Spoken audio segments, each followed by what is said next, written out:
A new study has ranked the most sinful states in the US. We're gonna look at how they did it and which states came out looking great and not so great. We're looking at you, Nevada. It's all coming up next. This is Relevant Daily. Relevant Daily. Hey everyone, I'm Cameron Strang. Welcome to Relevant HQ and welcome to Relevant Daily, our daily show taking you behind the scenes and bringing you the latest of what we're covering at the intersection of faith and culture. Before we get into this story today, I want to tell you that today's Relevant Daily is brought to you by Squarespace. Whether you need a landing page, a beautiful gallery, a professional blog, or an online store, it's all possible with Squarespace. They have award-winning templates, customizable settings, even powerful e-commerce solutions, all without a single plugin. And right now, Squarespace is offering Relevant Daily viewers a special deal. Head over to squarespace.com/relevant for a free trial. And when you're ready to launch your site, use the offer code RELEVANT to get 10% off your first purchase of a website or domain. I've used Squarespace for years, and huge thanks to them for making Relevant Daily possible. Go check it out, squarespace.com/relevant. Well, like I said, a new study has come out talking about the most sinful states in the US. This has come out every year, and it's interesting to see the rankings and how they change year to year. And to tell us more about it, our very own senior editor joining us today, once again, Tyler Huckabee. Welcome to Relevant Daily. Hey Cameron, hey everybody. This is the breaking news people come to Relevant for. This is the hard-hitting stuff. It's our lane. Yeah, we got a beat, man. This is what we do. So, like you said, this study comes out from this place called Wallet Hub every year, and what Wallet Hub is sort of a financial resource for people to like check their credit scores and stuff like this. But a few years ago, they got interested in the financial toll that our vices and sins are taking on our personal finances and also on government finances. So they started ranking them, and this state thing is sort of a gimmick to help get their name out there, but it does come up with some kind of interesting results. They take a sort of loose interpretation of the 7 deadly sins, anger, jealousy, excess, greed, lust, vanity, and laziness, and then they assign each of these sins different metrics to help them measure where these are taking place, how frequently they are, and then they assign them per capita to each state, and that's how they come up with their rankings of which state is best and which one is worse. All right, so tell us, drum roll please, tell us who's the holiest and the most sinful. Well, let's start with the bad news. The worst state, according to this metric, the worst state in the US right now is Nevada. Nevada is number 1 in greed, Sin number City. 3 in jealousy, and number 5 in laziness, according to this study. So everybody there in Las Vegas and the surrounding areas, you got a lot of moral catching up to do with the rest of the country. But I gotta say, right behind them at number 2 is you guys down there in Florida. What? Yeah, number 1 in jealousy and number 4 in both lust and vanity. That baffles me. We have a lot of really kind of like droopy old people on the beach. I don't see vanity when I hang out in Florida. I would think like California or something. That's crazy. Which was number 3. Oh, but okay. That's where things get a little. That's where things get a little bit messy here, because the one of the metrics they use for finding out how vain these states are is the number of beauty parlors per capita. So it's obviously like a very loose understanding of what sin is and what a vice actually is. Marge and Blanche do like to get their hair done at the beauty salon. So, you know, those old ladies down in South Florida. Okay, all right. I guess I can see it. That's really funny. You want to hear the flip side? Yeah, let's do it. The holiest states, I guess, or the least sinful states. Yeah. I was a little bit surprised here. We'll start with number 48. We'll do the bottom 3 or top 3, depending on how you look at it. Number 48 is North Dakota. They came in, and then number 49 was Maine. And then number 1, the holiest, best, most Christ-like state in all the United States is Vermont. Okay. Probably the least churched state in the U.S.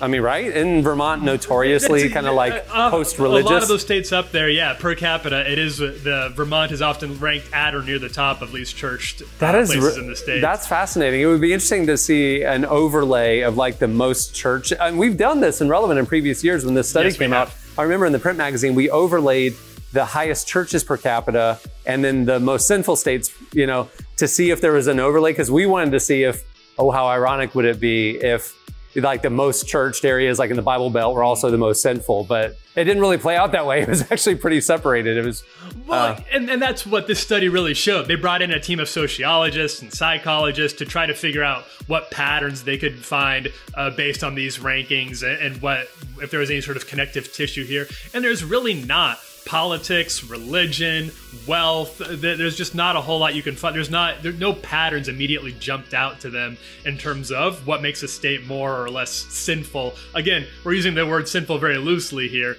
but you can't just go in and say, well, if more states would just be like Vermont, right, then they would be holier, because we don't know what it is about Vermont that makes it so special. Well, we know that they don't have very many beauty parlors, so that's clearly an indicator. All right, what else we have going on today at Relevant? This morning, news came out of Chicago that Jussie Smollett, the actor in Fox's hit TV show Empire, a few weeks after alleging that he had been attacked by two men who used racial and homophobic slurs, it now appears that he has been arrested and charged with false statements. What police are saying is that he actually paid two men to stage the attack on himself, allegedly, again, because he was unhappy with the salary he was making at Empire for the moment. So he was unhappy with his salary, and so he wanted to kind of get his name out there and get more known or get famous as like as a victim because he was African-American gay man. I mean, like that's what his strategy was. Again, we're really in the very early stages of the investigation right now, and motive is a little bit hard to ascertain. Yeah. If this is true, what he was hoping to actually gain, what he thought this would do for his career, is a little bit hard to figure out, but it obviously did not work out this way. And at this point, if these allegations are true, it's kind of hard for me to see what on earth he thought was going to happen or how well he thought it was going to go. Well, I mean, I can say this, prior to the attack, I mean, I've seen Empire a few times. I don't watch it very often, but I didn't know his name, you know, and so, the attack then comes out, and, you know, all these presidential candidates and even President Trump were tweeting about him and support and sympathy for the situation. They used it as a call to action for America that, you know, racial crimes and racism, racial divide is still a very real thing, and we need to be better than this. And so, I mean, I guess if he was wanting to get his name out there, you can see where his mind was, I guess, but how that correlates with his salary on his show, I don't know, maybe he's just trying to get his star power up there, and I don't know, that's crazy. How it's played out is obviously very, very sad, because we know these sorts of attacks do happen. There's obviously a lot of bullying, and minority communities obviously face a lot of threat from violent crime in cities like Chicago's and other places.